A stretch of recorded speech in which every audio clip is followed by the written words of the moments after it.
for example, everyone who is involved in the process of TMS is linked together. Let's say a company like ours, we have about 10 electricians, we have about 7 to 8 carpenters, about 4 to 5 plumbers. So these people are kept in checks and balances, because if there is a problem which has been identified at this point of time, within 24 hours, if it is not done by X person, it would jump to the next level. It will go to a supervisor. So the supervisor will be informed. The tracking would track him into the next level. And then if he doesn't respond, it will go to assistant manager. And if he doesn't respond, it will go to the manager and slowly upwards.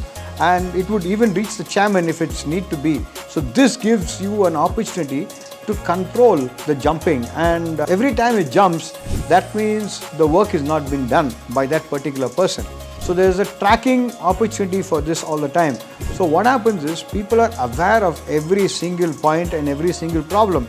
And if the problem is not satisfied or addressed or solved, they keep jumping, and you don't want it to jump many times because your organization ranking comes down, and the person who's not able to do it, or if he's assigned and not able to do it within that particular time, automatically his star rating comes down. And this gives you a kind of a platform where you can just open your iPad or a phone or whatever it is, and you would get to know how many problems have been solved, what are the areas which are lacking, and where is it and what's happening. So as a service industry, this is probably the most innovative solution one can use.